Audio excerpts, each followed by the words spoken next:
Mr. Secretary, my good friend Tony, thank you for your important visit here today. Thank you. Thank President Biden. And thank you to the American people for your incredible support for Israel in our war against the barbarians of Hamas.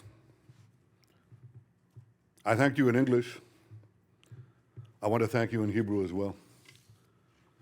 אני רוצה להודות למזכיר המדינה בלינקן, לנשיא ביידן ולעם האמריקני על התמיכה הכבירה שלהם במלחמה שלנו נגד הברברים של החמאס. אדוני המזכיר,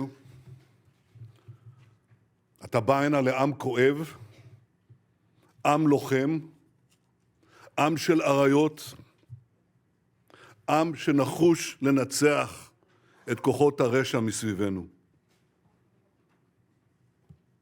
משעה לשעה מגיעות לנו,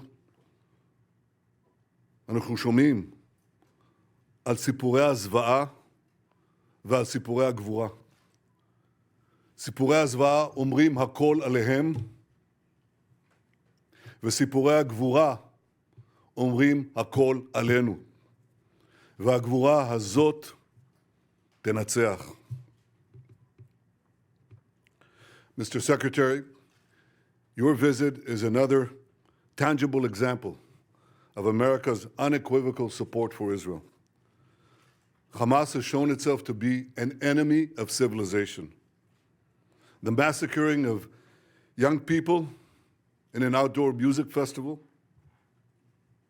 the butchering of entire families, the murder of parents in front of their children and the murder of children in front of their parents, the burning of people alive, the beheadings,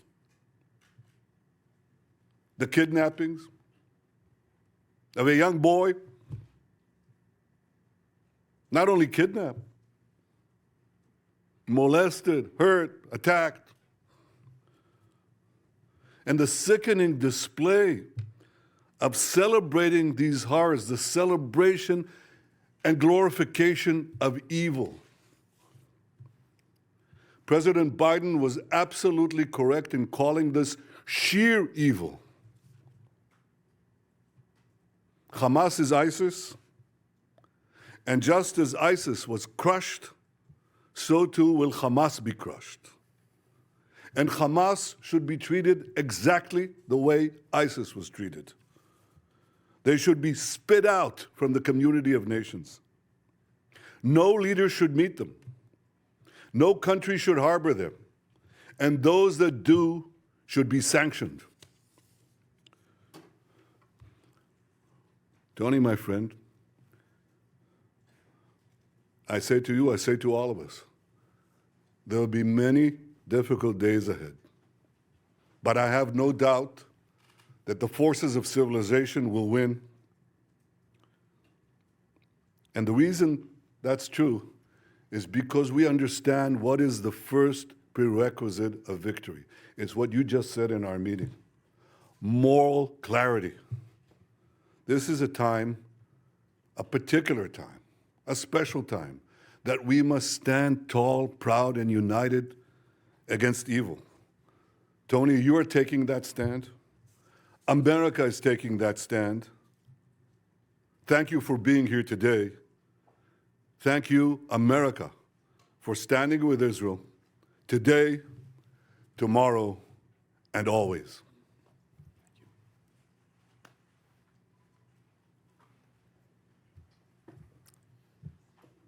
Mr. Prime Minister, I'm grateful to be back in Israel in this incredibly difficult moment for this nation, but in fact, for the entire world. If you'll permit me, personal aside, I come before you not only as the United States Secretary of State, but also as a Jew. My grandfather, Maurice Blinken, fled pogroms in Russia. My stepfather, Samuel Pizar, survived concentration camps, Auschwitz, Dachau, Majdanek. So, Prime Minister, I understand on a personal level the harrowing echoes that Hamas's massacres carry for Israeli Jews, indeed, for Jews everywhere. I also come before you as a husband and father of young children. It's impossible for me to look at the photos of families killed, such as the mother, father, and 3 small children murdered as they sheltered in their home in kibbutz near Oz, and not think of my own children.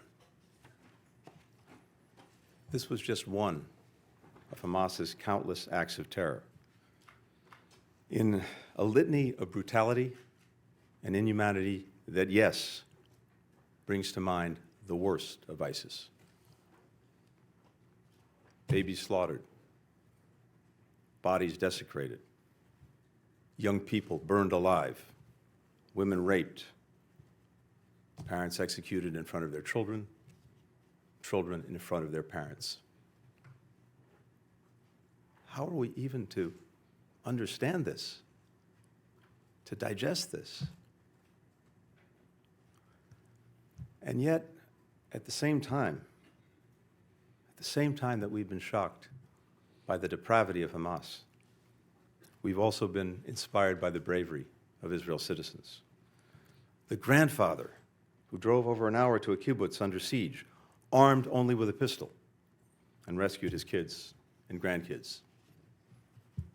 The mother who died shielding her teenage son with her body, giving her life to save his, giving him life for a second time. The volunteer security teams on the kibbutzes who swiftly rallied to defend their friends and neighbors despite being heavily outnumbered. And we're lifted by the remarkable solidarity of the Israeli people, demonstrated in the long lines of people giving blood, in the hundreds of thousands of reservists who've mobilized, some rushing home from abroad, people around the country opening their homes to fellow citizens displaced from the south. The people of Israel have long and rightly prided themselves on their self-reliance, on their ability to defend themselves, even when the odds are stacked against them. The message that I bring to Israel is this: you may be strong enough on your own to defend yourself, but as long as America exists, you will never ever have to. We will always be there by your side. That's the message that President Biden delivered to the Prime Minister from the moment this crisis began. It's the message that I and my other colleagues in the government have delivered to our Israeli counterparts on a daily, even an hourly basis. It's the message that I bring with me to our discussions today, and it's what I'll affirm when I meet with the members of Israel's newly formed national emergency government. We welcome the government's creation and the unity and resolve that it reflects across Israel's society. We're delivering on our word, supplying ammunition, interceptors, to replenish Israel's Iron Dome, alongside other defense materiel. First shipments of U.S. military support have already arrived in Israel, and more is on the way. As Israel's defense needs evolve, we will work with Congress to make sure that they're met. And I can tell you, there is overwhelming bipartisan support in our Congress for Israel's security. Here in Israel and everywhere, we will reaffirm the crystal clear warning that President Biden issued yesterday to any adversary, state or non-state, thinking of taking advantage of the current crisis to attack Israel. Don't. The United States has Israel's back. We've deployed the world's largest aircraft carrier to the Eastern Mediterranean. We bolstered the presence of U.S. fighter aircraft in the region. We're providing other support as well. We continue working closely with Israel to secure the release of the men, women, children, elderly people taken hostage by Hamas. We're pursuing intensive diplomacy throughout the region to prevent the conflict from spreading, and I'll be doing that over the course of my trip in the coming days. Too often in the past, leaders have equivocated in the face of terrorist attacks against Israel and its people. That's why we've been adamant with all countries in the wake of these attacks. There is no excuse. There is no justification for these atrocities. You heard the Prime Minister say it. This must be a moment for moral clarity. The failure to unambiguously condemn terrorism puts at risk not only people in Israel, but people everywhere. Look at what just happened. Individuals from 36 countries killed or missing in the aftermath of Hamas's attacks. Europe, Asia, Africa, the Americas, no region has escaped Hamas's bloody reach. Anyone who wants peace and justice must condemn Hamas's reign of terror. We know Hamas doesn't represent the Palestinian people or their legitimate aspirations to live with equal measures of security, freedom, justice, opportunity, and dignity. We know Hamas, instead of promoting the well-being of its citizens, rules repressively and dedicates the resources it has to terror tunnels and rockets. We know Hamas didn't commit its heinous acts with the interests of Palestinian people in mind. We know Hamas does not stand for the future that Palestinians want for themselves and for their children. Hamas has only one agenda: to destroy Israel and to murder Jews. No country can or would tolerate the slaughter of its citizens, or simply return to the conditions that allowed it to take place.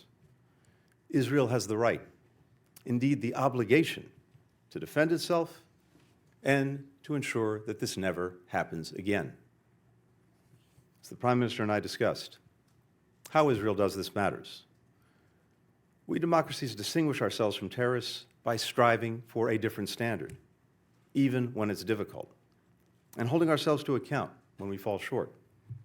Our humanity, the value that we place on human life and human dignity, that's what makes us who we are. And we count them among our greatest strength.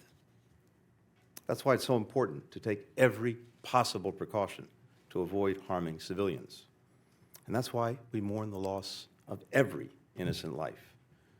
Civilians of every faith, every nationality who've been killed. Tragically, the number of innocent lives claimed by Hamas's heinous attacks continues to rise.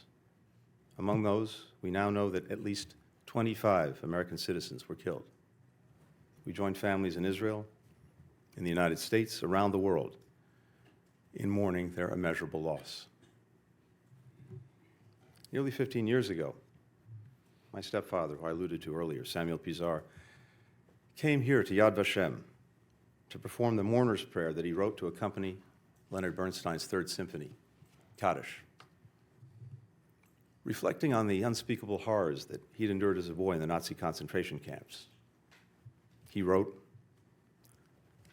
that man, though created in your image and endowed with the freedom to choose between good and evil, remains capable of the worst as of the best, of hatred as of love, of madness as of genius.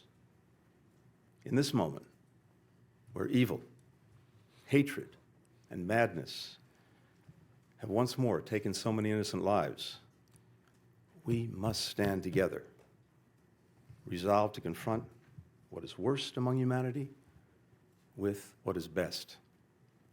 We must provide an alternative to the vision of violence and fear, nihilism and terror presented by Hamas.